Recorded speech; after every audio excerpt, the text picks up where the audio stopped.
Good evening, ladies and gentlemen. Good morning, Vietnam! I love the smell of napalm in the morning. You're gonna need a bigger boat. I feel team.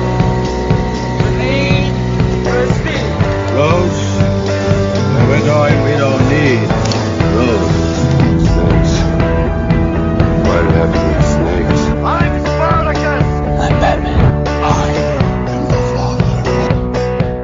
Hello and welcome to the Moviescramble podcast. You join us on this drab November day where it is actually bloody freezing now. For the first time I've noticed frost outside, which is never good. It means that I'll be in big jumpers and leggings and leg warmers as if I'm in Flashdance for the next couple of months. So, yeah. What an image. Yeah, I will do signed photos if people are interested. You know, there will be a premium. But never mind. As you probably already have heard by the laughter, I am joined today by Mary. How the hell are you, Mary? Are you all right? I am very well. I've got my first sort of massive jumper on of the season, so OnlyFans and our Patreon will be put to bed whilst I'm in my winter release for the next wee while. Nice. Yes, it's getting to that time of year gone. Clocks have changed, it's darker earlier, blah, blah, blah. Not great. But to line things up, today we are here to talk about two Alfred Hitchcock films. This is part of our continuing Alfred Hitchcock marathon, which I believe we've only maybe got. We're basically concentrating on the films from the 16-disc Hitchcock series, which came out a long time ago. I think it was re-released on Blu-ray as well in a very nice packaging, which I believe you have, Mary. So we have been working our way through them and bringing in additional titles from outside of that. One of which I don't know if this was part of the 16 disc because I don't have it to hand. Anyway, today we are talking about The Man Who Knew Too Much, the 1956 version, not the earlier version, not the 34 version, and North by Northwest. Arguably right in the sweet spot for the Hitchcock oeuvre, if you like. We'll start with The Man Who Knew Too Much. Que sera, sera. You're right, that was a gunshot you heard. That was the signal that brought all the trouble out in the open. It's a scene from our new picture, The Man Who Knew Too Much. As you know, Alfred Hitchcock has an uncanny knack for coming up with the unusual in entertainment. Well, The Man Who Knew Too Much can certainly be put in that category. I play the part of an American doctor. Doris Day is my wife. And the story is about our trip abroad that started out as a holiday and ended up as a nightmare. And to film it, Hitchcock took us thousands of miles away from Hollywood to Marrakesh, which is right in the center of the North African trouble area. And that was just the beginning. From there, we flew to London for backgrounds of a whole strange series of events that ended up that final night in the great concert hall, where the cue for murder was one single crash of the cymbals. It's a 1956 American mystery thriller with a wee bit of comedy and racism and misogyny in there. It stars James Stewart and Doris Day as an American couple who are touring through North Africa and get embroiled in a situation which is not of their making. It is regarded as being one of the best of the Hitchcock films. It's also regarded, well, yeah, it was at the time. It was regarded very highly. Mary's making a bit of a face here. Yeah, sorry. And it's not one of her nice faces either, so we'll just leave that here. So, as I say, it centres around these two as they enter Morocco, heading from Casablanca to Marrakesh, and they happen to meet up with these British people, it's British people who befriend them, and there is also a Frenchman, Louis, that they meet on a bus on the way in, who plays a larger part in the story than you first might think he does. And he actually is pretty much the man who knew too much, which in terms of titles, you would kind of think it would have been James Stewart was the man who knew too much, but that's not the case in this film. So, given a wee sort of a brief overview, rather than going into like hundreds of plot details, because basically I'd be here all day trying to go through the various You have to get your red string out, yeah. intricacies of the plot and the way that it shifts locations and everything. So we'll just dive right in. Mary, what did you think about this film initially? Oh, I haven't watched this film for a while, and I won't lie, watching it this time, this was a long 2 hours, and I didn't enjoy it as much as I thought I previously had. I think that there's some issues with some green screen that hasn't aged particularly well. They're obviously shoehorning in a Doris Day song or two.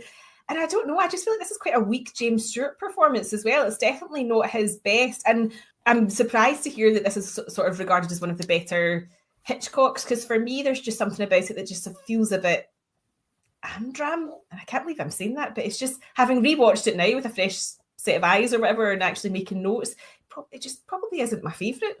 Yeah, I can get that. The reception of it was generally positive at the time. There were a few critics who, yes, they were saying, obviously, James Stewart maybe a little bit old to be in that sort of situation, as in married with a young son, things like that. But at the time, people, I think, I'm not saying that it was sort of simpler times, but these were regarded as sort of mass entertainment movies at the time, and they always came across really well. It wasn't a flop by any means, but you're right, yes, it is nearly 2 hours long, which it probably doesn't need to be.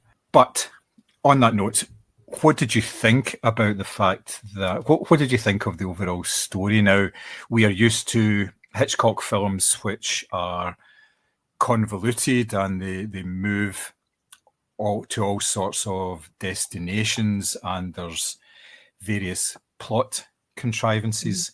Do you think this kind of worked in that way? What did you think of the plot of the film, the story? So I definitely think that I can understand why this would have been seen as a sort of spectacle, because it starts off in Marrakesh, and you've got like this kind of sort of bustling street scenes in the market and the acrobats, which obviously is where we get our Hitch appearance as well. And then it sort of transports us through to England, to this quaint little church set up where obviously the Draytons are plotting their nefarious plan for global domination by installing certain people in positions of power. And then obviously it's sort of the crescendo, pun intended, is at the Royal Albert Hall, where Doris Day flutters her eyelashes and makes her way in to sort of prevent a diplomatic incident. So I do think in terms of scale, it's really impressive, and the fact that, you know, he managed to shoot in some of these locations is quite good. That is my question mark though, because I feel like there is green screen at the start that's really obvious and really bad, but they did shoot in Marrakesh, so I don't quite understand why that's happened. Anyways, in terms of scale, I think it's really impressive and really ambitious. I think the plot is something that wouldn't feel out of place now, about, you know, smaller factions trying to get a certain person into position of power because it works to their advantage. I think actually this is one of these films that might be prime for a remake. So I do think that in terms of size and scale, it's really, really ambitious and really interesting. But I think it's maybe perhaps performance and some of the sort of lesser characters that maybe let it down a wee bit. Yeah, in terms of the way it was shot, it's a fairly standard model of shooting for films in the 1940s, 1950s. They use back projection for a lot of it, as you highlighted. It wasn't even as sophisticated as green screen. Yeah. It was basically something was projected and they would be sitting like bumbling along in a car. Exactly. And we will see that again when we talk about our second film today as well. What they would do would B-roll, if you like. There would be a secondary crew would be sent to the locations in order to capture the footage, but it wouldn't be a full production, so therefore you wouldn't need the stars there. You wouldn't even have the director there. It would be the second unit director that would actually go out and do all these background shots, because if you notice them, a lot of the shots that were actually done in these locations didn't actually have the stars in them. There might have been one or two, maybe when they were going into that wee buggy in order to get. So they may have been there for maybe like a couple of days. It would be very limited, and it keeps the budget down because you don't have the sort of full production actually at site. And it would be the same. Most of it would be shot actually on a soundstage, and there would be a mock-up for various locations. So even the London locations as well, some of those would not be done the same way, although I'm assuming that they actually did quite a lot of work in London anyway, because they were at the Albert Hall and things like that. So, but yes, it is very noticeable. I think it's very noticeable now because we are used to a far higher standard of effects. And that is me being unfair, because I get that this was made, obviously, well, it wouldn't have been made in 1956, it would be made maybe a year or two before that, and I get that as me being unfair, but I think just because I didn't particularly enjoy this overall when I rewatched it, I was just nitpicking at stuff like that, going, that's obvious that they're not there or not on that bus or whatever it is, so I am being unfair. Yeah, so what did you think of the setup, the initial setup of the family, the very well-to-do American family traveling across North Africa to visit basically some of the places that he was stationed in the war more than anything else. So it's not quite your innocent American abroad. It's somebody who has seen a wee bit of the world, who's been involved in conflicts, albeit from the point of view where he was a surgeon, but he was actually in these sort of war zones and things like that. So what did you think in terms of that, and also the family dynamic as well? I'm so glad you asked. I don't understand how a world successful singer and an army surgeon met in the first place. I assume just one of those high society dinners that people like me don't know about. But I do. The opening scenes for me are some of my favourite because they make me laugh so much. So you've got, obviously, they're on this bus. Their son, Hank, nearly causes a diplomatic incident because he rips the face veil off of a fellow traveller, and those damn Yankees just can't understand why, she's covered up in the first place. So they just think that Hank's is not a big deal. And of course, we're introduced to Louis Bernard, played by Daniel Gellin, who sort of translates for them and also tries to help maybe acclimatise them slightly more culturally.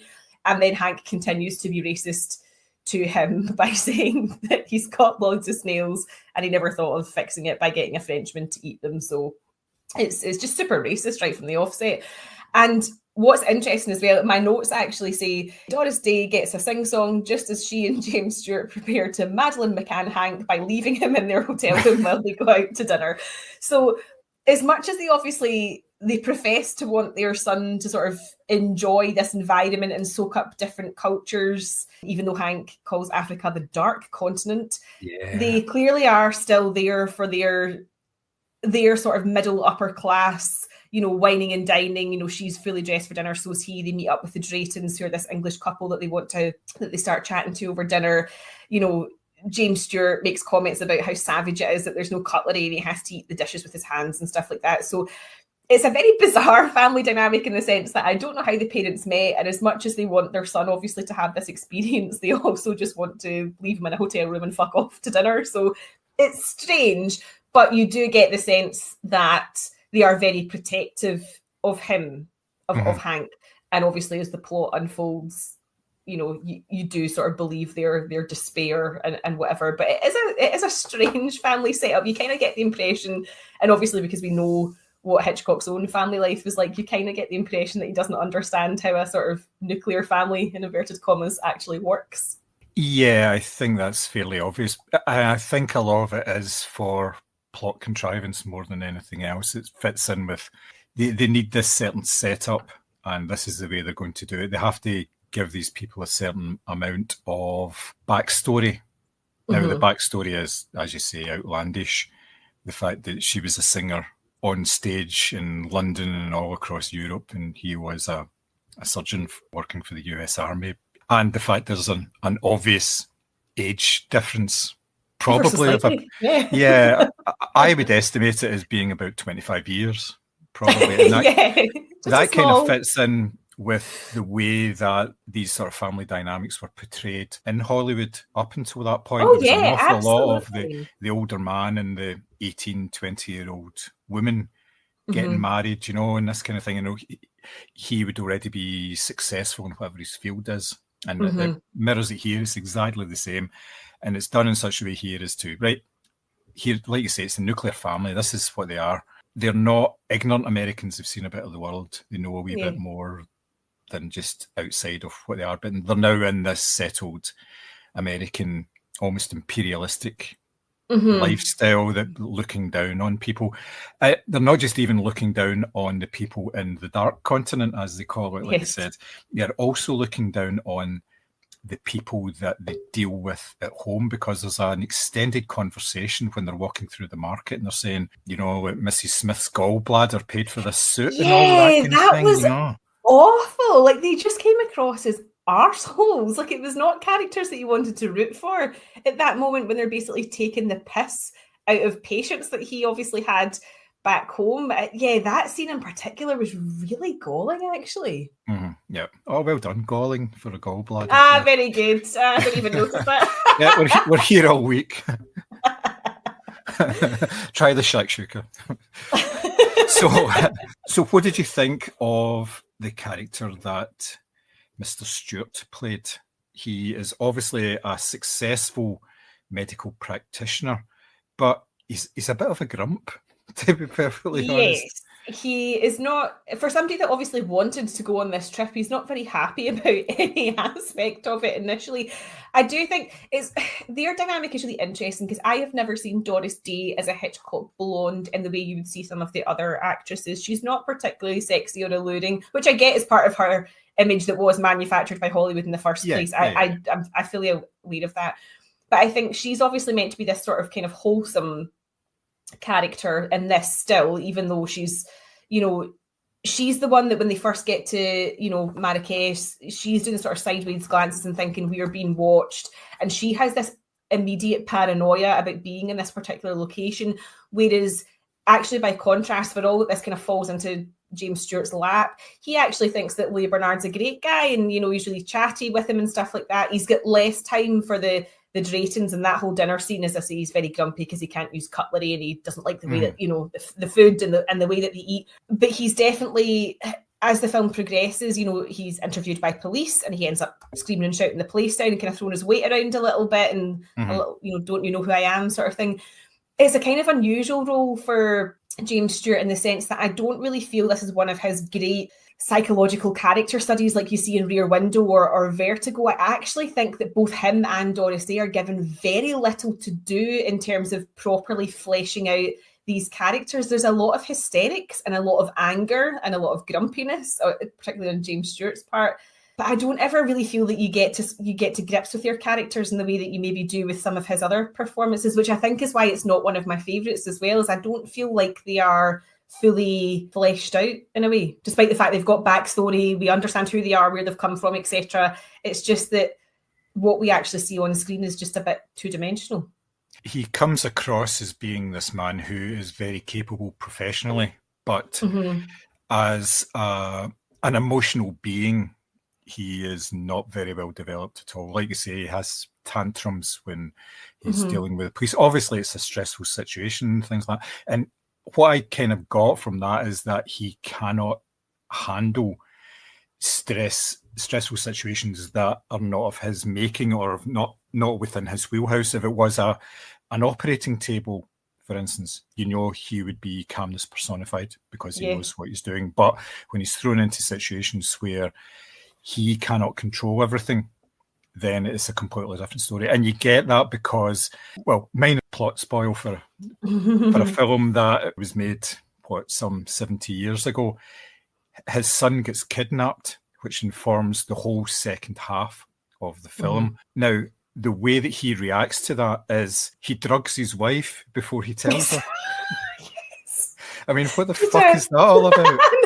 I know. You can't even say, oh, that's so 1950s, because I don't imagine there was too many men doing that back then.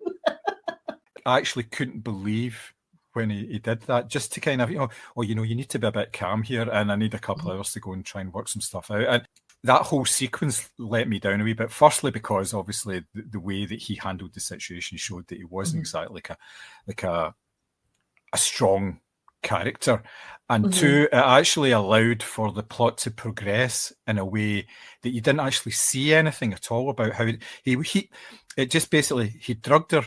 It was assumed that he was away for a couple of hours and he came back when she was nice and calm and just still a bit dozy and everything. And then he said, well, you know, they've got a private plane, they're out of the country and all that now, and they're saying, how the fuck did you work that out? You spent 15 minutes arguing with a policeman and getting nowhere, and suddenly you've got the wherewithal to find out all this information about these private citizens and how they left the country without as much as I had to call a few favors and things like that. And it just, that kind of took me out of it. And then, of course, it was the whole, don't you worry, dear. Yeah. Might never see your son again, but, have a wee nap. And then I'll get us all packed and all this sort of stuff. And it's like, fuck's sake, it's really... And you could also tell that he's never done any packing in his life. Like, you could just tell that he was so inept. But you're right, there wasn't even chat of like, I had to bribe somebody to get a plane. Because I always think, how are they allowed to leave the country when they're so embroiled in, where Bernard obviously passes on a message that there's going to be this assassination. So how are they even allowed to leave the country when, the police were right in their business up until about 2 scenes ago? So it's a very strange sort of sequence of events. But I think that, I think there's something about his character being quite inept or not as strong as you would anticipate him to be that kind of lets this whole thing down. And I understand that obviously they're meant to be the sort of everyman, and I use that term loosely because obviously he is meant to be this like army surgeon. Yeah. But it's not, there's something about it doesn't just, all the dots don't quite join up for me in this film, which I think is a bit of a shame. Yeah, I think it's a standard device that Hitchcock uses, and when he talks about the everyman character, there is nothing everyman pretty much about all of his characters. None of them are ordinary people. They've all got these rich backstories in one way or another. Now, we will discuss a certain Cary Grant incarnation in a few moments when we move on to the other film, but it is the same sort of idea. It's not an everyman. Now, you mentioned, obviously, Doris Day and her sweetness and down-homeness. In order to look after her child, they have this lovely song that they sing together, this now Oscar-winning song. Do you think the song was just in there to emphasise the fact that she is of a motherly nature, or do you think there was something a wee bit deeper in there, in that the film informed the final act of the film in this que sera, sera, whatever will be sort of thing? Yeah, I'm so torn on this, because one part of me thinks that she had a contract that said she was singing and frigging everything that she was doing, and this was shoehorned in horrendously. But then it does actually make sense in the final act of the film why that song is used. It's obviously a distraction technique, but also it enables her to sort of locate her son. So in that context, it makes sense. But I think it's just so strange that, because when most people sing to their kids, they don't burst out in like professional, this fully produced, well-known songs. I think that really takes you out of it in the first instance that it's used. But I do think the second time around, it is entirely justifiable. But obviously they had to set up this sort of notion that was, Joe and Hank's thing, was singing this song together, and that's how he'd be able to sort of identify his mother. So I get why it's used, but there is just something about it that makes me feel it's a contractual obligation and not a genuine thing. Yeah, in a way as well, the message of the song, in that it doesn't really matter, things are just going to work out how they work out. Yeah. Whatever will be, informs the scene in the Albert Hall as well, where she has a decision to make now. Is that decision whatever will be, or does she act on it as well? And I think it echoed that, but I don't know if that was wholly intentional. And there was some sterling Doris Day and sort of trauma mode acting there as well. It was all done, which wasn't particularly great, but yes. No, I mean, I think that's there's quite a lot of acting in here that's quite bad, and I hate saying this because it's a Hitchcock film and there obviously is a prestige attached to it. I liked, is it Brenda de Banzi who played Lucy Drayton? I really liked her clipped sort of British snootiness that was just very, there was something quite, she's got the perfectly coiffured hair, she's a kind of busybody character, but she's also evil, but then she has a change of heart at the last minute. So I quite liked her character, and I liked her performance, because you kind of were looking for one of those strong character actor performances from there. But I felt like Doris Day was quite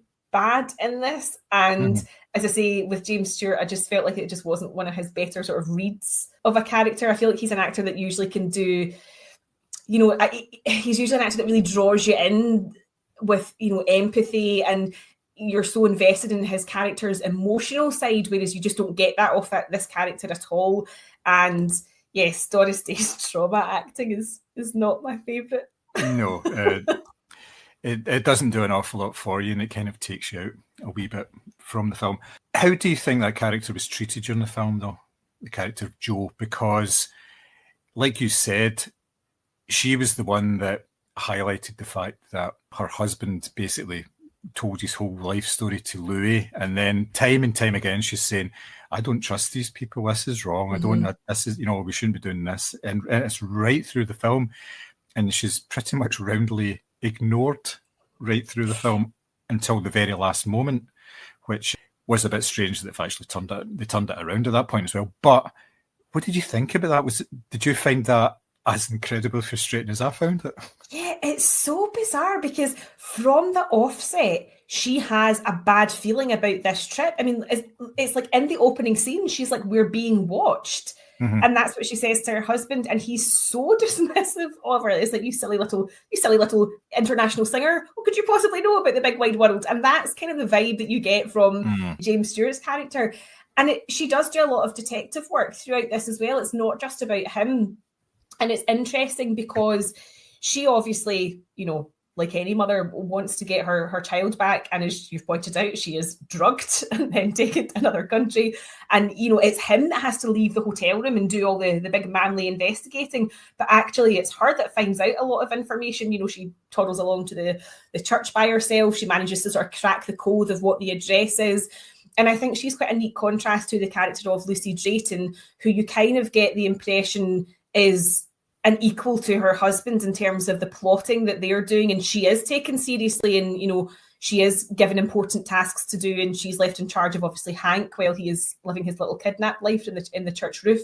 So the Draytons dynamic is a lot more equal. They seem to be on a much more equal footing, whereas the McKennas, yeah, she's treated as this sort of silly little woman, which again I feel like is slightly unusual for a Hitchcock film. I'm not saying Hitchcock treated women well, but I do feel like in other films they're seen as a bit more credible, either in terms of a threat or in terms of their sort of seductiveness and intelligence, whereas she is just kind of treated like a bit of a wee fanny in this. I don't mean that. I can't even think of another word, but she's just sort of really dismissed from the offset, whereas it's her detective work and her quick thinking at the end that kind of brings it all together, not his. Yeah. It's her lack of agency, I think. It's just not... She doesn't have... The film doesn't respect her in the way that, for instance, the character of Marion gets more respect in Psycho. She's seen as being a very intelligent, a very capable person, and that's kind of followed through.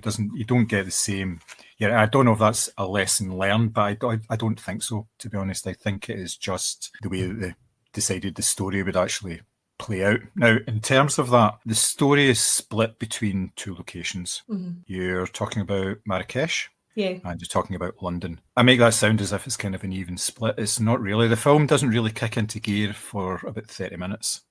You've got the whole thing in Marrakesh. Yes, there's build-up and everything, but it's only when he receives a phone call saying, we have your son, don't talk to anybody about anything. And then that's when it really sort of, the story really kind of unfolds. Obviously, you do need to have the sort of preamble in that way. But do you think that kind of worked, or do you think it was too long in the sort of build-up and then the execution of it? It's difficult to say. I did feel this was a long 2 hours, but at the same time, you kind of do need that background. You do need Joe's paranoia and Benjamin's over-friendliness. You do need the scene where Louis Bernard obviously is running through the market to reveal the assassination attempt. You do need to establish who the Draytons are in order for them to make sense to the rest of the plot. So you do need this stuff. But it just, I don't know, I felt like there was an awful lot of time wasted when they get back to London, and there's the scenes in the hotel room where I think it's Joe's like sort of old like singing friends appear, although there is a lovely appearance by Cindy Fontaine, who is Morticia Addams in the TV show of the Addams Family, so you can spot that as a wee sort of nice appearance. But to me, there was a lot of those scenes that were very superfluous that could have absolutely been taken out. You kind of need the initial plot establishing points, because it is quite a convoluted plot and you do need to understand what's happening. I actually felt it was later on in the film that there were some scenes that could have been cut because they just felt like there was a lot of chat and nothing was actually, there was no big reveal or even hints or red herrings being dropped. It was just chatter. So I felt it was later on in the film that it really grounds to a halt, actually. Yeah, I actually noted it down that I felt that the pacing was languid. So I was obviously being very flowery at the time. Yes. But yeah, in so many of the scenes, there could have been cuts to, it would still get the same point across. Like you were saying, when Louis was getting chased through the market, that was about 4 or 5 minutes, and it just kept going and kept going, and it didn't need to be that length really for the plot. This could have been like a tight 90-minute film, and it would have been just as good, and it would have hit all of the plot points as well. I mean, if you think about it, at the very start, in the titles, you have music playing in the Albert Hall. It is the Cloud Storm. That's what the piece of music called. Yeah, and you get the big cymbals crash. That's how it opens. Yeah. So that was about 2 minutes there. And right after that, it says, now I did have this down, yes, a single crash of cymbals and how it rocked the lives of an American family. And you're thinking, okay, the crash of cymbals doesn't happen until the last 3 minutes of the film. Everything that's happened to the American family has fucking happened before then. It's not happening with the crash. Yeah, there's a certain amount of aftermath, which you don't see because that's the end of the film. But it's like, my goodness me, and there's too many fillers. There's a lot of plot points where I do really like. So there's a scene where James Stewart thinks he's going to find Ambrose Chapel a person, and I do really like that scene where he's walking down the street and there's this sort of echoey footsteps, because it reminded me of what was the other one we watched, Torn Curtain, with the scene across the floor. I do really like when things like that are done very well.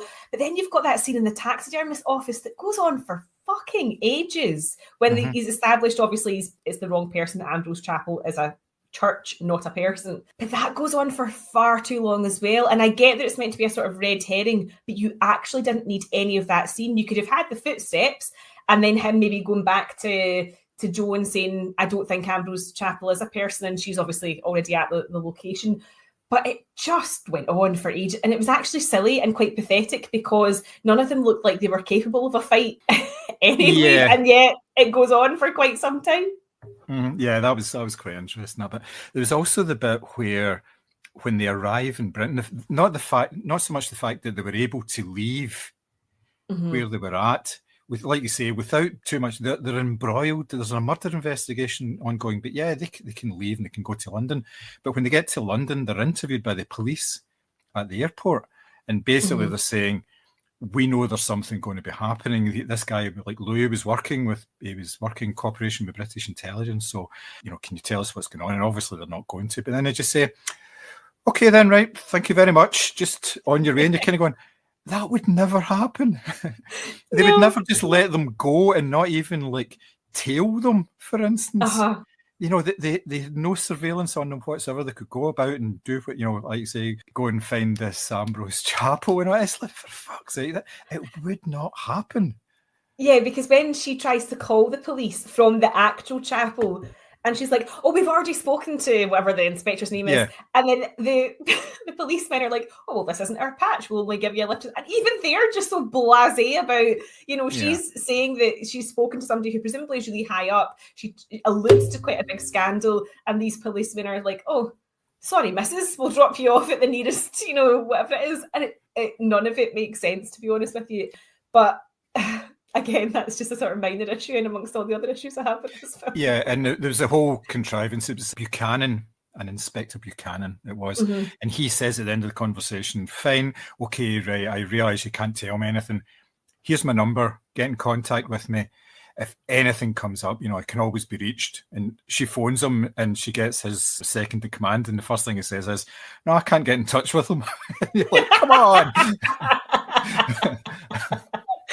That's an absolute classic. That is so funny. And that's only there to create tension and create drama, which you wouldn't have because they've gone through the whole proper steps to avoid creating tension and drama by setting this. And you're, come on, really? But What did you think of the inclusion of Bernard Herrmann not just doing the score, but actually on screen in this Yeah, instance as well. do you know, there's it's funny because there's so many lovely little appearances in this. As I said earlier, you've got Cindy Fontaine, you've got Bernard Herrmann, and the guy who plays the French marksman, Rian, I think his name is actually the guy who plays the demon in Salem's Lot. So you do have these lovely little appearances from people who are really well known. But yeah, no, I enjoyed the inclusion of Bernard Herrmann. I forgot that he sort of does appear as the conductor in this, but I do think it is a really nice touch because obviously we're so used to the Hitchcock cameos in his films, and you're constantly looking out for them. This feels almost like a sort of a wee extra treat, which is deserved because, as I say, it's a long 2 hours. Especially since he's actually Bernard Herrmann in the film. He's not just a conductor. It's quite a nice wee touch. It's a wee callback, like you said, to the fact that Bernard Herrmann is a real person. And he doesn't need to do a hell of a lot of acting, because when you're conducting, you're naturally almost acting anyway. It's a performance in his part doing that. So yes, I thought that was pretty decent. What did you think about the ending of the film?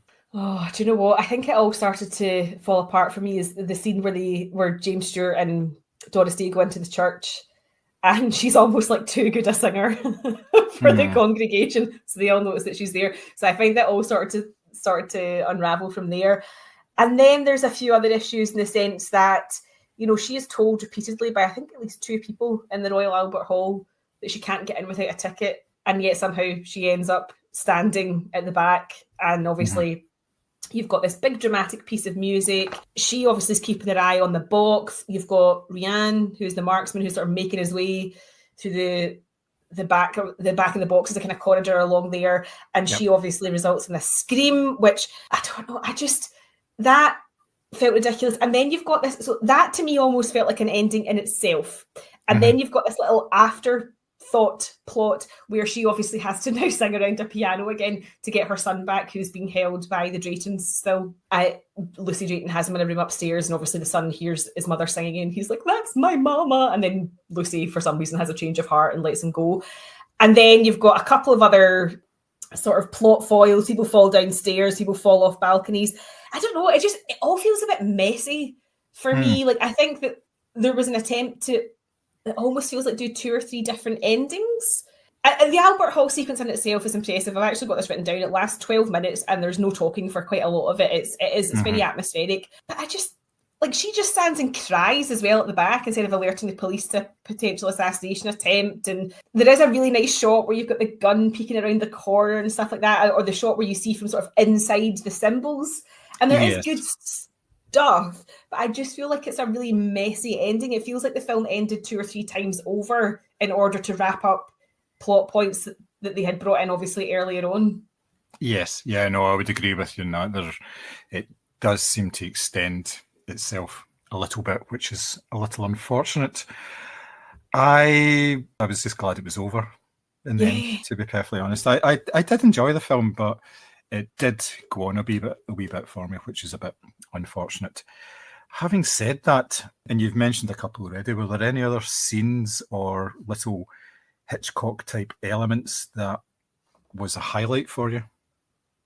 I do think it's funny that we obviously know that Alfred Hitchcock has a sort of phobia, I guess you would call it, of religion, or a fear of religion. So I do think it's quite fitting that the Draytons, who are sort of ostensibly the villains, are found there, like inside the church. So I do like that as a kind of touch. As anyone who sort of knows their Hitchcock, you kind of realise why they've done what they've done. And as I say, I do really like, there's a couple of beautiful shots. As I say, I do love the one from inside the symbols.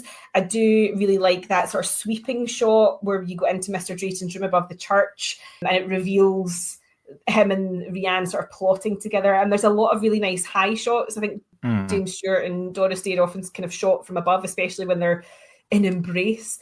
So there is really nice touches to it. But this is a film where you quite literally have like blackface, open racism, some bizarre performances or just kind of weak performances. I don't know, there is nice touches, but it just doesn't work for me. And I haven't watched this for years, and I was really surprised watching it back how much I just didn't enjoy it. No, I can kind of get that. For me, there was 2 shots that I really liked. One was in the church when they were having the service, and the Draytons didn't know that they were in the church. And they hadn't, because Doris Day's quite small, so she was kind of hidden behind somebody. And the way that they hid James Stewart character was they put a pillar in front of him because he's really tall. And I just liked that, and I thought that's quite an elegant way of actually getting around the fact that he's this really tall guy. And there was another scene just after that where the police had actually turned up at the hall when it was all closed, and it was quite a high shot. And it was done in such a way that they kind of merged two shots together almost. And she was standing at the front with the policeman trying to get in. And meanwhile, at the back, they were coming out at the back. Yes. And going into the car and everything. I thought that was really nice. It was a really lovely shot, the way that they did that. It was very clever in the way they did that, actually sort of matting these two things together, because probably for production reasons more than anything else, it would be more difficult to actually try and arrange a shot like that. The logistics of it would be quite difficult, but I thought that was excellent. It really was. Now, this film shares a title with a 1934 film, also directed by Alfred Hitchcock, but it is a very different beast indeed. This one is set in the Alps, with the everyman being a ski jumper. I know. I feel like if somebody needed to sit Hitchcock down at one point and go, "You do realise these are not normal jobs? Like he's not like a bin man or doesn't work in an office or something." Yeah. So the very basics of this story are the same, and I mean that in the most loosest term. Yeah. It's almost as if they share only the title more than anything else. Now, you've seen the 1934 version. What did you think of it in terms of as a comparison to the 54 version? Yeah, I won't lie, I haven't seen this for a good number of years, but I do. I mean, interesting. I'm just looking at it just now. It's only an hour and 15 minutes. So it's a lot tighter for starters. I do think it is interesting in terms when a director sort of remakes his own work, as it were, because this does obviously have scale in the sense that it is sort of set, or it starts off in Switzerland, but I feel like this one is a lot more, I don't know how to describe it, maybe like a kind of like ostensibly British. It's obviously part of his much earlier work closer to his silent movies, and you've obviously got the great Peter Lorre appearing in this one as well. But as I say, in terms of like tightness, I remember watching that and thinking it felt like a proper sort of political spy thriller, whereas this 1956 version feels a lot more flowery, and as I say, there's a couple of sing-songs thrown in there, and I didn't think the performances, or the lead performances certainly were as good. You've obviously, I think it's Leslie Banks and Edna Best are the married couple, the Lawrences in the first film, and albeit it's a different style of acting because I say it's 20 years earlier, but I remember feeling that it was a lot tighter, that film, and just the suspense is maybe a bit better. But as I say, I haven't seen it in a long time, so I feel like I probably need to go back and rewatch. But it's certainly not as flowery as the 50s version from what I can remember. No, definitely not. Like I say, it focuses more on the story. The female lead has a lot more agency. She's got a far better role in this. Nobody sings, as far as I'm aware, which is obviously a good point. I watched it about a month ago just to contrast and compare. And yes, it is a very, very different film as well. It's interesting to note that Alfred Hitchcock, in his conversation with Francois Truffaut, he said of the film that the first version is the work of a talented amateur and the second was made by a professional. So, ooh, interesting. So he obviously has a lot more love for that 1956 version. Yes, I think it's because it's more of a production. It's more of a cinematic event. Whereas the first one... I did say that at the start of this. There's definitely spectacle about it. There absolutely is. It's just not my favourite Hitchcock film. Having spoken about it for the last 30-40 minutes, would you recommend this film? I can't believe I'm saying this, but I'm actually going to say no. I'm going to go back and I'm going to rewatch the original because, as I say, it's been quite some time since I've seen it, but I have a strong feeling that that's the better film. I think if you want to see a great James Stewart performance in a Hitchcock film, you know, watch Rear Window, watch Vertigo. This is just, it feels too messy for me. I think that's the best word I can use to describe it. It feels like a bit of a messy film, and yeah, just not my favourite Hitchcock. So I think I'm going to pass on this one. I don't think I will recommend it. Yeah. probably agree with you on that one. It's more second string Hitchcock. Yeah. It would be one that you would watch after watching the big hitters, one you would go back to and take up, rather than watching it ahead of something like North by Northwest or Vertigo or anything like that. It's definitely not up there with those ones, which is a bit of a shame, but, you know, can't like everything, and you can't have hit after hit all the time. As I say, That's this true. was... And you said this was a hit, so it's not like it, you know, Yeah. I'm not doing any reputational damage by saying this isn't my favourite. It's just, it's interesting though that, and I can see why in 1956 a film like this would have been popular, given its stars, given the scope of its location, and obviously given the plot. You know, we're sort of post-war, you know, rumblings of Cold War, all that sort of thing. I can see why this type of film did well. It would be interesting to see if somebody remade this now, what it would look like. Oh, it would be very different now. They would highlight the more spy aspects of it rather than the wife singing before getting drunk aspects of it. I mean, surely this is a Lady Gaga role in Waiting, you know? Oh, yeah, that'd be good. And now, of course, you would have it more gender neutral as well. You'd be talking about remakes that would be all-encompassing, which is a good thing, obviously. So it would be interesting to see. I don't think it would even be as good, though, as the film we're actually reviewing, which is saying something, because there's a whole lot of expectation on any sort of remakes. I mean, look at the remake of Psycho, for instance. And look at Brian Palma's career. He's basically taken so many elements of Hitchcock in pretty much every film that he's done. So, yes, all good. So that's us for the first film. We shall now move on to the second film of our double bill. This is regarded by a lot of people as being sort of premier Hitchcock, sort of the top of the tree, if you like. It's one that if you asked people to name a Alfred Hitchcock film, this would be one that would be on a large number of people's lips as their first choice, I would imagine. I am, of course, talking about North by Northwest, which was made in 1959. Roger Thornhill, Manhattan advertising executive. My name is Thornhill. Obviously, you've mistaken me for somebody else. I'd like you to tell me how much you know. Simple yes or no. The least I can do is afford you the opportunity of surviving the evening. A simple no. For the simple reason I simply don't know what you're talking about. Poor sucker got mistaken for George Kaplan. How long do you think he'll stay alive? Well, that's his problem.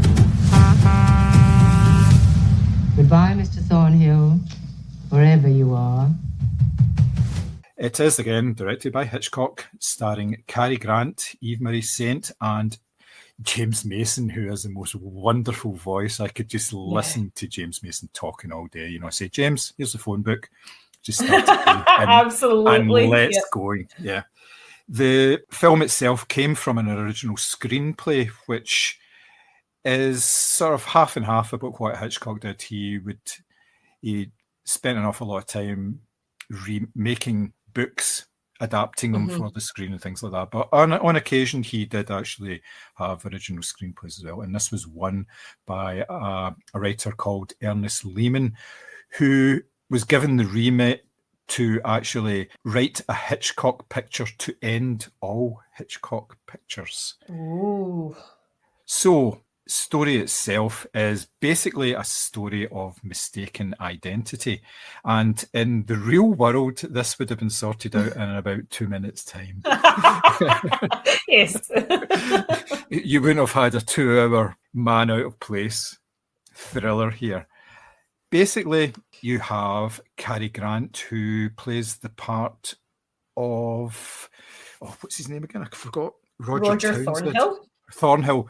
He is mistaken for the mysterious George Kaplan when he calls over a waiter who is looking for George Kaplan in a bar. But what he's actually doing is he's trying to order himself a rather nice Gibson martini rather than anything else. But he's mistaken for George Kaplan, and there are people looking for Kaplan.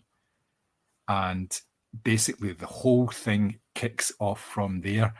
There is spies. There is the femme fatale. There is the wonderful locations, both in the city of New York and elsewhere within the country. Some of them are very well known indeed. So what we have here is basically Thornhill trying to tell these guys who are after him and basically contrive to kill him at one point that he's not who they think he is. And there we go. I think without really getting into too much. Much it. Yeah, that is pretty much we it. don't really need to expand on that because we'll talk about it as we go through the film itself. So, initial thoughts again. What did you think? Is this one of your faves? One of my favourite films of all time, not just even my favourite Hitchcock. I just think that, interestingly, I read that this is considered a Bond prototype in terms of film, because you have the dashing lead, as you say, the femme fatale, the locations, the stunts, all that. And you can absolutely see that. I think you've got Cary Grant at his funniest, most charming, most handsome, like that suit, which we'll talk about because obviously the suit is quite a prominent part of this film. You've got, Eve Marie Saint, who is this, beautifully seductive, husky, what side is she on type of character. And then you've got these absolutely brilliant villains. And you've got the subplot of the professor and his little group of spies. And also one of my favourite performances, which is Jessie Royce Landis, who plays Clara Thornhill, Roger's mother, because she is sarcastic, heckling. She doesn't help him at all when he's in this situation. And there's so many one-liners in this film. Like initially when, Roger Thornhill gets kidnapped, he's like, oh, well, don't tell me where I'm going then, surprise me. And it's Cary Grant at his best. I adore this film. Like no amount of times of rewatching it is going to take away any enjoyment. And interestingly, this actually runs for 2 hours, 16 minutes, which is obviously longer than The Man Who Knew Too Much, but it flies in. The pacing is spot on here. Yep, I think you're totally right. It is a completely different type of film to The Man Who Knew Too Much, in that the tone of it is really, really different. It also helps that there's not a child being kidnapped in it, which kind of darkens it a wee, darkens the film a wee bit. Yeah. But the whole tone of the film from start to finish, there's a slight comedic tone all the way through, like you have highlighted there. But not just in those sort of elements, like even with his interactions with basically everybody around him. He, like his secretary, for instance, the way that he speaks to her and the way that she organizes his whole day and everything to do with that. It's fabulous. It works really, really well as a film. Now, it was interesting that this is a film that followed Vertigo, and Hitchcock wanted a complete change of style with this. He didn't want to do another darker film. He wanted to do something that was a little more light-hearted, something that would be easy for people to actually connect with in terms of actually enjoyment of the film. Something slightly different, but still with the Hitchcock elements of it. Given the fact that Vertigo was such a big hit and is still regarded as such an important film in his canon, do you think this was a wee bit of a risk for him in terms of what he was trying to do here, moving away from that? Yeah, I mean, I can see why somebody like Hitchcock would be stubborn enough to go, oh, did you enjoy that? Well, I'm not doing that again. I can absolutely see why he's done that, because I did read that James Stewart petitioned for the lead in this and was told very kindly, thank you, but you're too old. And I actually don't think there's that big an age gap between him and Cary Grant, but I think obviously this is part of this sort of new direction. I feel like Cary Grant can do that sort of charming, sort of off-the-cuff remark a lot better than James Stewart can. Do you know, when I look at this film and you look at Vertigo, it's almost kind of hard to believe they are done by the same director. There are obvious traits that they share, but this to me feels like a summer blockbuster that was decades ahead of its time. Like, it's aged really well. There's a couple of jokes that are mildly icky, but I feel like it's aged really well. The performances are great. It's not entirely ludicrous in its plot, but I can also understand why, having done something so heavy and intense as Vertigo, and this is still something that has lots of different plots going on, and at times the audience is probably just as confused as Roger as to what the fuck is going on and who Kaplan is and all the rest of it, but it's dealt with in a much lighter way. I'm not saying these are like mustache twirling villains or anything like that, but even their sort of campness is apparent from the offset. And yeah, I feel like it probably was a risk, but I feel like with someone with Hitchcock, does a risk really exist? He's so masterful at what he does, and he's so good at he's good at identifying a story, whether that's an adaptation of a book or just a fresh script. He's so good at picking out a story that he knows is going to give him that sort of big cinematic spectacle. And as I say, for me, this feels like a blockbuster that was decades ahead of its time. Oh, definitely, yes. Like you say, it was almost like a prototype for the spy genre going forward into the 60s. Definitely was. I think it probably was a wee bit of a risk for him in terms of the fact that the public can be very fickle. You're only as good as your last hit. Always. So there was that sort of element to it. In terms of the casting of it, like you say, James Stewart was petitioning for it. There's actually a story that, and I don't know the truth of this, but he was actually promised this role because he'd seen it, because obviously Hitchcock was developing this when Vertigo was in production, and James Stewart had seen the initial drafts of it and said he wanted to do it, and Hitchcock had said, "That's fine, the role's yours," but then had a change of heart, and he actually delayed production so that it was going to cause a clash with another thing that James Stewart had actually signed up for and couldn't get out of. It might have been that is cheeky. How the West was one. I'm not sure if it was that one, but it was something that it meant they couldn't do it, so therefore he had to say, "Oh, I'm sorry, we're stuck in the sort of a schedule, we'll have to go with somebody else." And he had Cary Grant in mind for it pretty much all the time. Now, wow. I mean, you can't picture anyone but Cary Grant in this role, can you? It's such a Cary Grant role, like the charisma, I love the scene where they get him, steaming on bourbon and all that. It's because he's so good at physical comedy, and I just think I cannot imagine James Stewart in this role at all, in the way that this is, to me, one of the sort of best Cary Grant performances as well. He's brilliant in it. Yeah, I think what Cary Grant does is he takes roles and Cary Grants them, if you like. Which is a very simplistic way of saying he's a very, very good actor, and he is very good at what he does. Now, what did you think of him in this role in terms of his age and the character that he actually portrayed?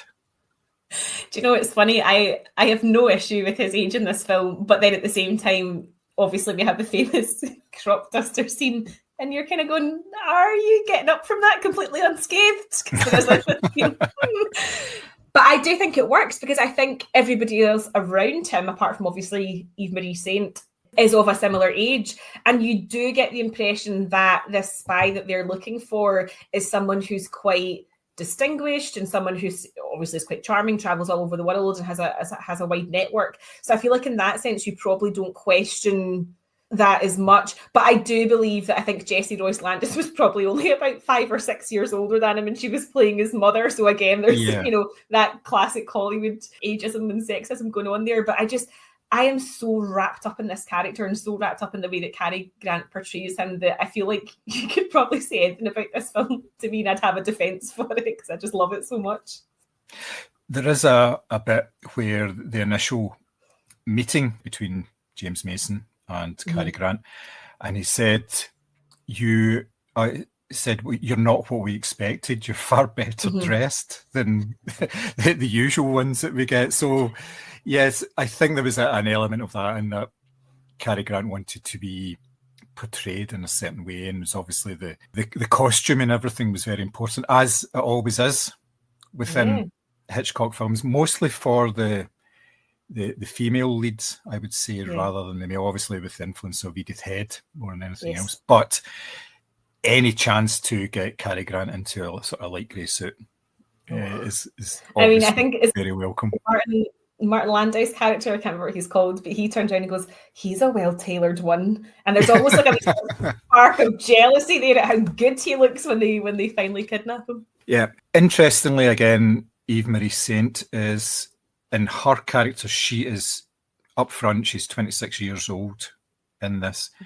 Now, it must have been a similar age gap to our previous conversation here, I would think, which even when I watched these when I was younger, I thought it's a bit icky. I don't know. I feel like it's. I'm not going to defend this because it's not appropriate. It's just not.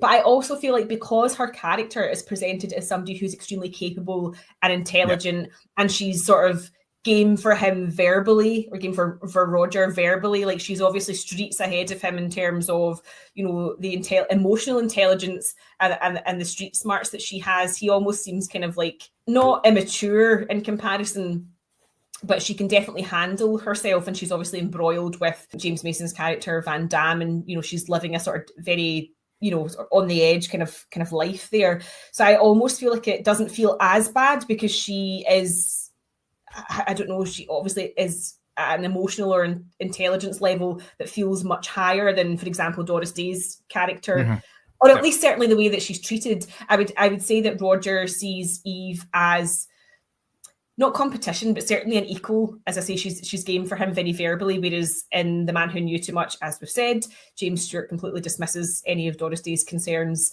outright. So whilst it probably is a similar age gap, it somehow feels like she is on a more sort of equal footing to his character, at least. However, having said that, I Like Your Flavour is one of the lines in cinema that makes me feel physically sick every time it is uttered. And anytime I've been to see this film at the GFT, when they do their little Hitchcock retrospectives, that line always gets a ugh from the audience, and quite rightly so. Do you think that she was as good as Cary Grant in this film? Because it was quite an early film role for her. She had been in a few things, but she was still in the process of breaking through and becoming a major actor. Do you think she kind of holds her own here, given that absolutely. Cary Grant is such a persona? They're playing very different roles here, and I assume that any young actress at the time knew going into a Hitchcock film kind of what was expected, and it is that sort of seductive, icy, you know, intelligent blonde, obviously, as is usually the case. And I think that she gives a lot more to this character. She's not just some sort of like flimsy, you know, she's not the bad guy's mole, and she's not Roger's little bit on the side either. She's someone who has a backstory that we never quite get to grips with, which I think is what makes her so interesting as well. You know, how did she end up in the hands of Philip Van Damme and his, you know, assortment of goons? And why is she the one that's been sent to tail who she believes obviously is Kaplan, but is Roger Thornhill, sorry. So I think that she has, you can tell that there's a lot more nuance and a lot more layers to this character, and she's almost the kind of straight man to Cary Grant's little comedy thing that he has going on. You know, one of the best lines in this film is "Something wrong with your eyes." Yes, they're sensitive to questions, which I absolutely love. But she would never say something like that. Yes, there's sort of flirty banter between them when they meet, and she's obviously quite coquettish and obviously wants him in her cabin for the evening. But there's never a suggestion that she is there to crack jokes. She's definitely someone who is very serious about what the task that she's been set. So absolutely, given that she is, you know, literally quite young in this role and sort of young into her career as well, I think she more than holds her own against, you know, Cary Grant, James Mason, Martin Landau, you know, a host of big names. And she is definitely, she's seen as one of the most iconic, I think, sort of Hitchcock blondes, as it were. Yeah, definitely. So you mentioned, obviously, James Mason there. So what did you think in terms of the supporting characters in this?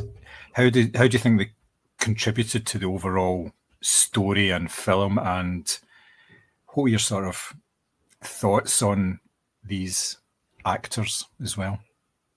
I mean, I love the supporting cast in this film. I actually don't think there's a bad performance. As I said, I love Jessie Royce Landis, who plays Clara Thornhill, Cary Grant's mother, ostensibly, because there are scenes where she obviously doesn't realise it's life and death, and she's making sassy remarks about how shitty is it at being a person. So I love her. I think she's brilliant in this. And in a way, it makes you understand where Roger gets the sense of humour. So it all ties in really nicely.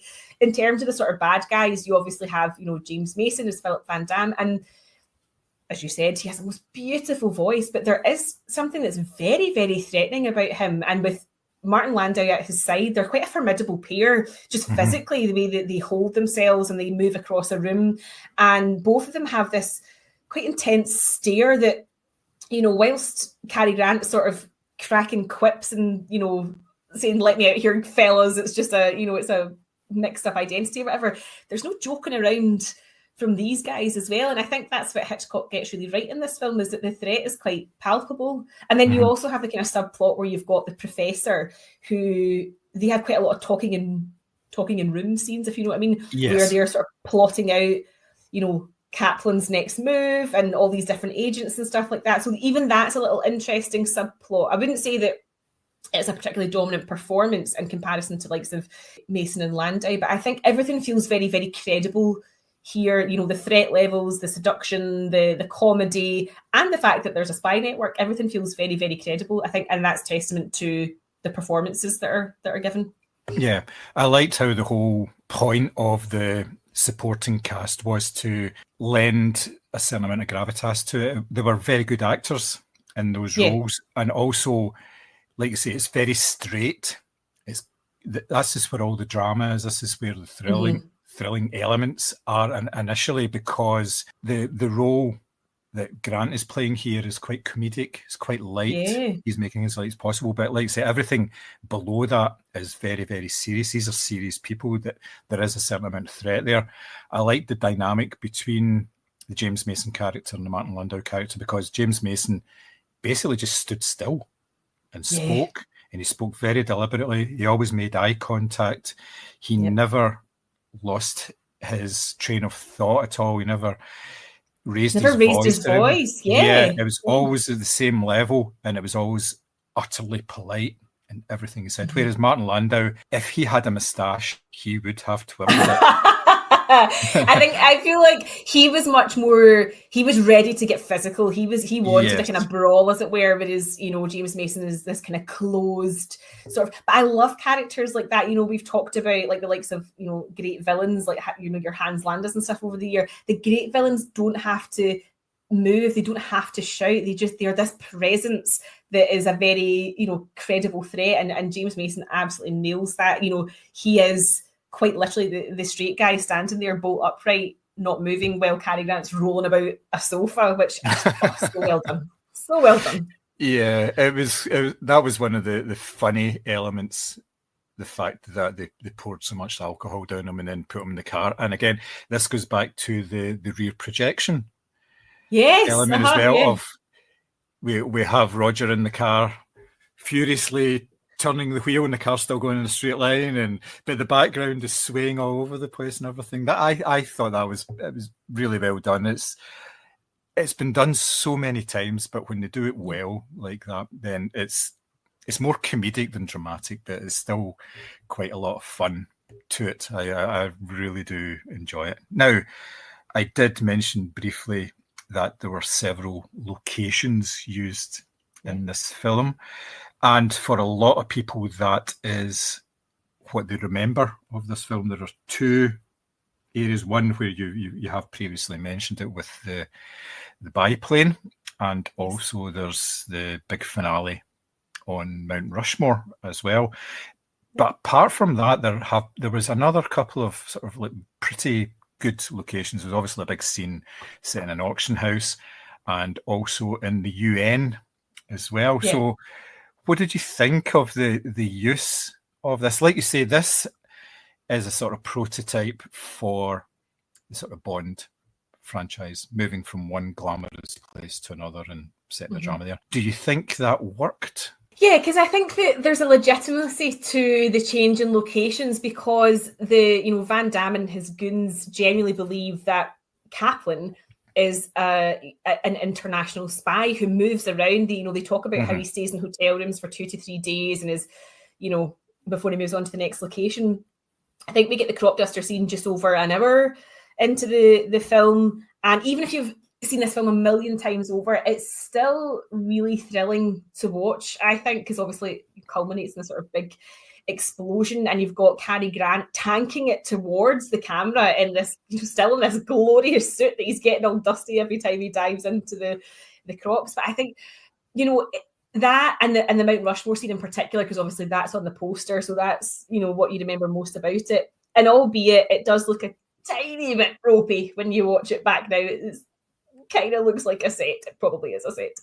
So it's one of these things where it hasn't aged particularly well in terms of the use of a set and the fact that they're quite obviously not hanging off Mount Rushmore, but the thrill of it is still there. This is one of the dangling somebody off the Eiffel Tower. That's the equivalent. I feel it's one of these massively iconic landmarks, and it feels really, I don't know, it just feels like such a fitting ending to it. They're obviously traveling about by train, but even the train feels slightly glamorous because it's all like, silver service for dinner, and they get dressed, for dinner and stuff like that. So there is a glamour to it, which is sort of undercut by this danger where, there's the scene where Roger's trying to sort of break into Van Damme's house and signal to Eve that she's in danger if she gets on the plane and leaves with him. And even that is, Cary Grant's dangling off somebody's garden trellis. It feels dangerous. It feels like something that Cary Grant in his perfect suit shouldn't be doing. So I think the use of location works. It feels glamorous. It feels violent. It's thrilling. And as I say, although some of the practical effects or special effects maybe don't hold up, I don't think it takes away from your enjoyment of watching it. I think it's perfectly executed. Yeah, it's interesting you mentioned violence there. There is actually very little violence in this film. There is obviously the big end setup where they're fighting on Mount Rushmore. And for me, that looks really good because it doesn't look like the Roger character is in any way able to fight. It's very much scrambling and everything. Yeah. And there is only one other sort of violent scene where there's a shooting as well, which is still in the shadow of Mount Rushmore. And that's the only sort of two elements of violence in the whole film. The rest of it is drama and build-up.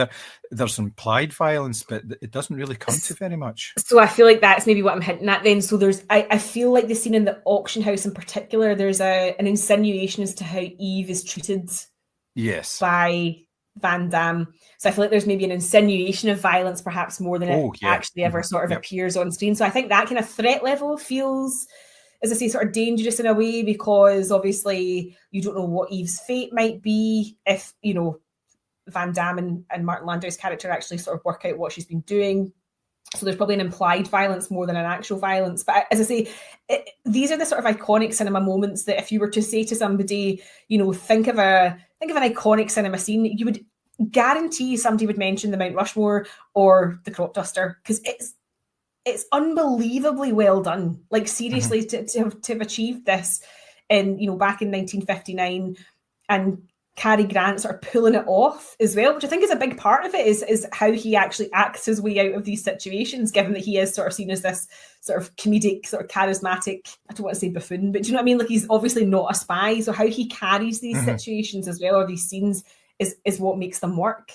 Yeah, I like the fact that they weren't given permission to shoot at the UN. So he's just cutting down the steps.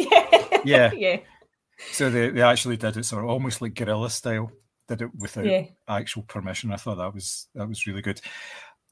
I think the whole scene around the crop duster is like a masterclass in cinema. The way that it builds it up. You have the North by Northwest motif there, whether you like it or not, by the way that the road is actually showing as well, and there's like a real build up to it in that he's standing there waiting for Kaplan to arrive, and there's a small red herring. Now this one is over and done with in 2 minutes because somebody turned. He's standing standing across the road from a bus stop in the middle of nowhere.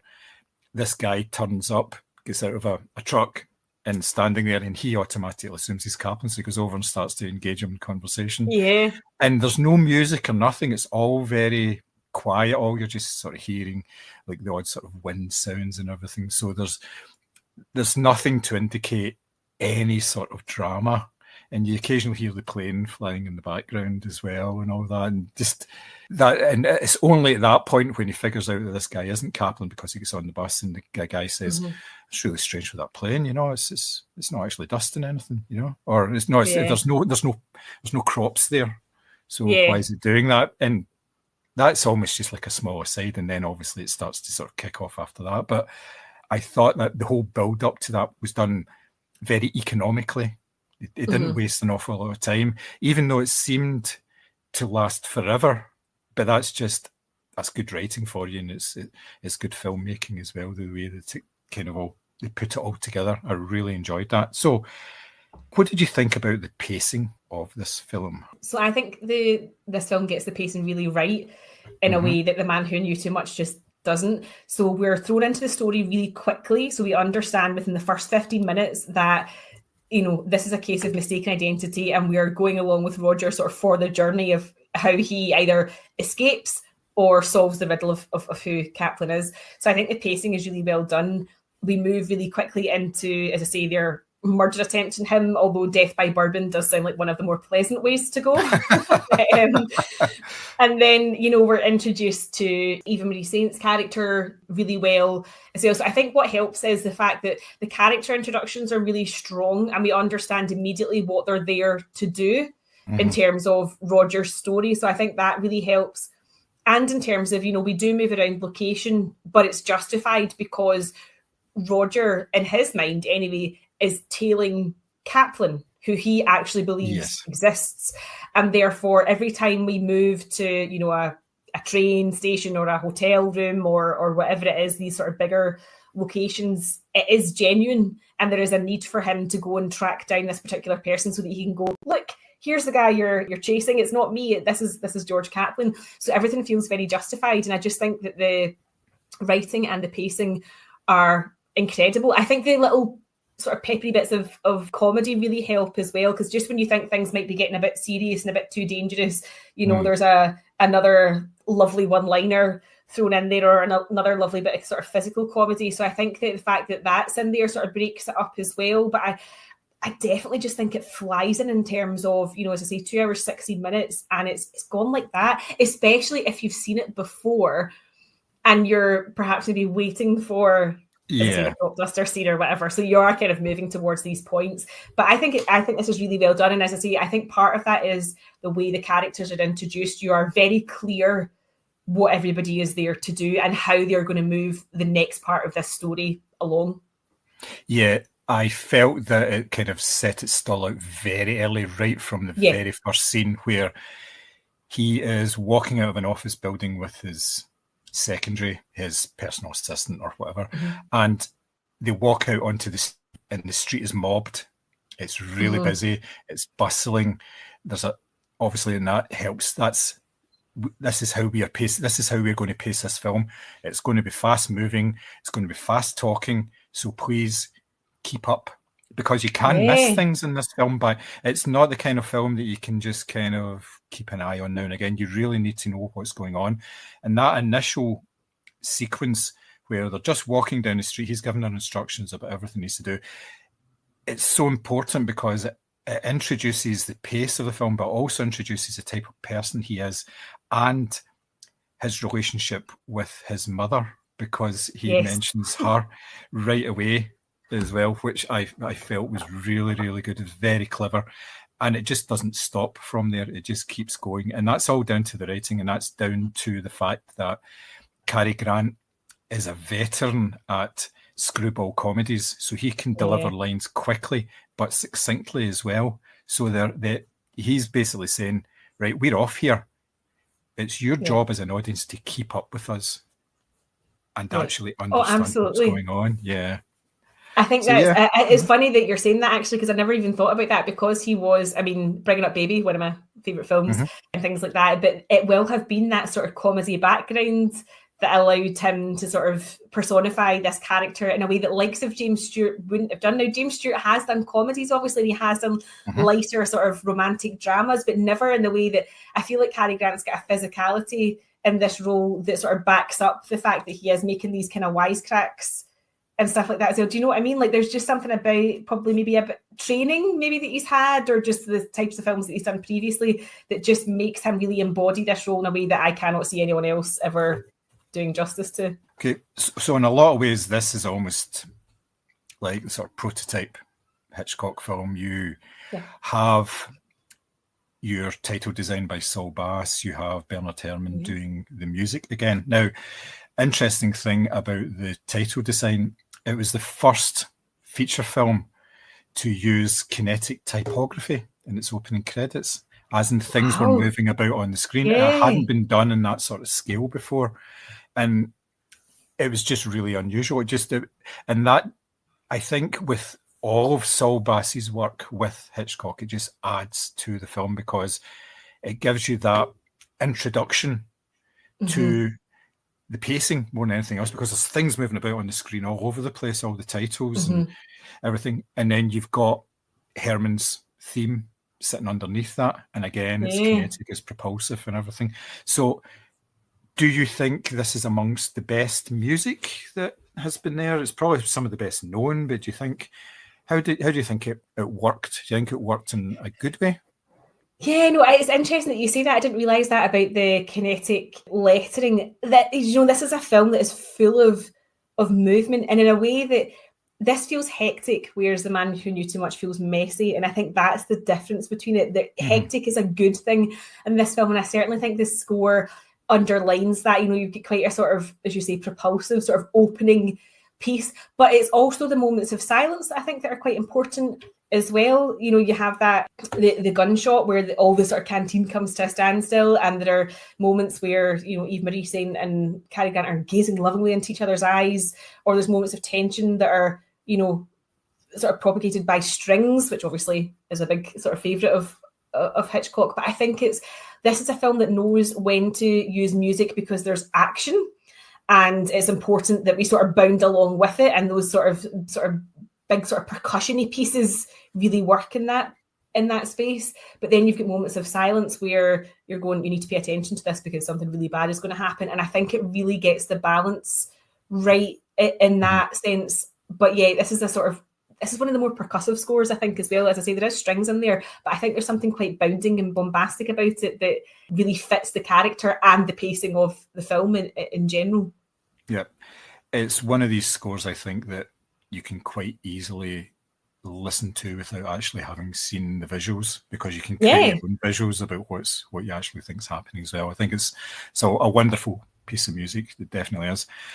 You mentioned, obviously, the use of like noise and quiet and everything as well. Now, within this film and also the previous one we talked about, The Man Who Knew Too Much, there are scenes where there is dialogue going on, but the dialogue is actually masked by another sound. Now, in terms of North by Northwest, there's a scene where they are talking and all you can hear is airplane noise.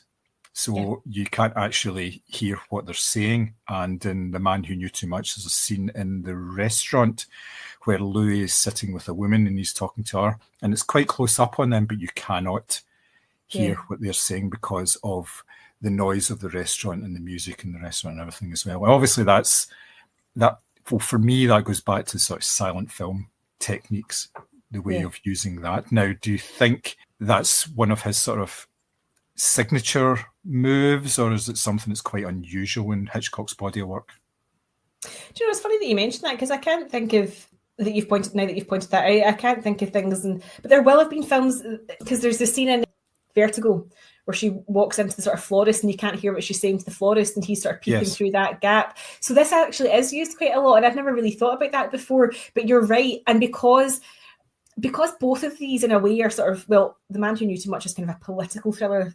North by Northwest is maybe what you'd call like a conspiracy thriller, I suppose. Yeah. But because you are desperate to find out information about, you know, these lead characters and where they're going to go next, all of these scenes where you can't hear anything are really frustrating, because you, in both cases, you are, you know, with James Stewart or Doris Day or with Cary Grant, trying to piece together just what the hell is going on. You know, who is it that they're going to assassinate, or who is it they're actually looking for?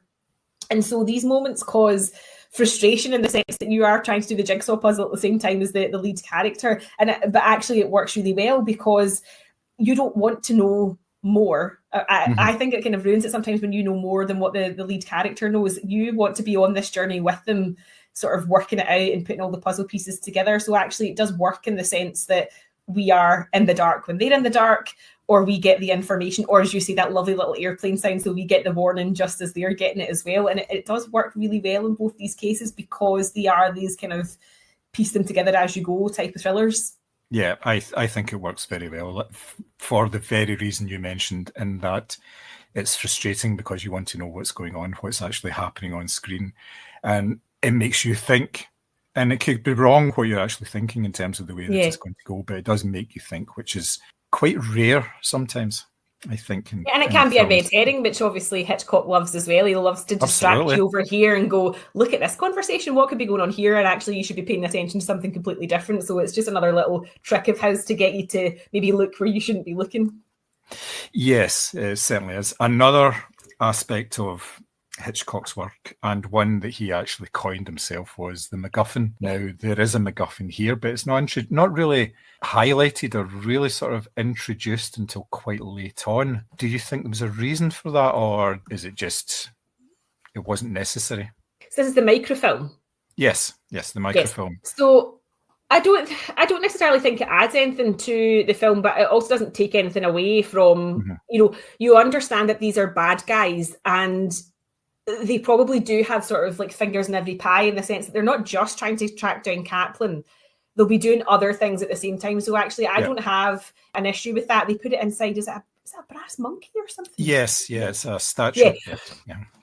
So even that I thought was quite kind of silly, because, you know, obviously it's this big heavy object and you're thinking, is somebody going to get clobbered with that? So it is one of these things where it makes sense to their characters, because you imagine that they are not just bad guys doing one bad thing, that they'll have lots of other different sort of plots that they're involved in. So I actually don't have an issue with it. It doesn't, as I say, it doesn't take anything away from the Roger Thornhill situation. It maybe just gives you a sort of slightly different flavour as to how bad the bad guys are, if you know what I mean. Yeah, for me, it kind of sort of cemented the fact that they were busy people. And it meant that there was like lots to them, but also sort of tied things up quite nicely, because it gave Roger a piece of evidence, if you like, that he was actually in the right here, because he was made out, at that point, he was like deep in the shit, because he'd been made out to be a murderer and all sorts, and he was being pursued by the authorities. So you would imagine that it would have been difficult to get out of that. Now, whereas if he can present this story and back up with evidence, it's a nice wee piece of evidence that you can have at the end as well, which works. And you're right, anything that's big and heavy can be used as a weapon. So it does featuring that as well, so it's all very good. Now, I think this sort of final question is a bit redundant in this case, but do you think you would recommend this movie? Yes, absolutely. I just, as I said, it's one of my favourite films, never mind, you know, my favourite Hitchcock. Like, I can virtually quote word for word where he's like, what is it? I've got a job, a secretary, a mother, 2 ex-wives and several bartenders that are very dependent on me. Like, I love the characterization. I love the subterfuge. I love the glamour. I love the location shots. I love how ambitious it is in terms of the stunt work that it undertakes as well. And I just think there's lots of like lovely little touches of, you know, Cary Grant isms throughout it as well that just make it so irresistible. And so yes, absolutely, as I say, you will not be disappointed. It's going to fly in and you're going to marvel at, you know, this was made in 1959 before the word summer blockbuster even existed, and it's ticking all the boxes that it absolutely should. It's fantastic. Nice. For me, yes, I would definitely recommend this film. I think it's almost a perfect film. It's just superb in every way. If someone came to me and said, I've never seen any Alfred Hitchcock films, where should I start? I think this would be the one that I would say, yep, here you go first, and then work out from there. Because you don't want to give them anything heavy. You wouldn't say Psycho for an opener. Yeah. Well, maybe you would, depending on the kind of people that you hang about with. You know, but if it was Simmy and Simmy said I've never seen a Hitchcock, I'd be like, Psycho, not only because it's scary, but because there's loads of sequels.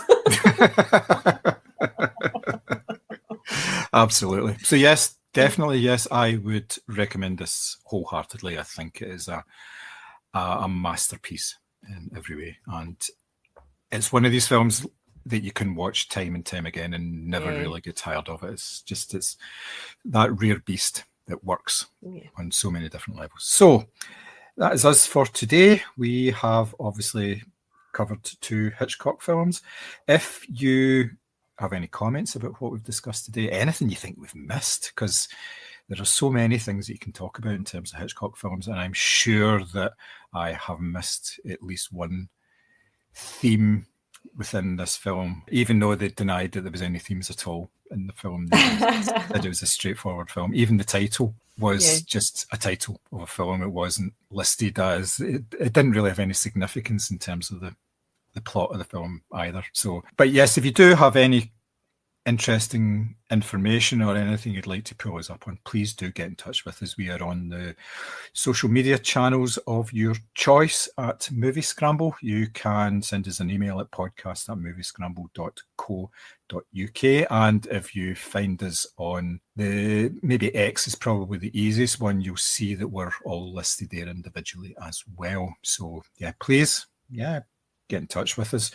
We do have at least another one, probably 2 or 3 Hitchcocks to do. They will be coming up in the weeks to follow. We like to intersperse them with some of the other reviews as well. And once completed this, we will be looking to do another marathon as well, but we'll talk about that nearer the time. Probably the start of next year, we'll be looking to do that as well. So that's very good. So from me, thank you very much for listening. It's always nice, and we shall see you later. Bye-bye. Bye.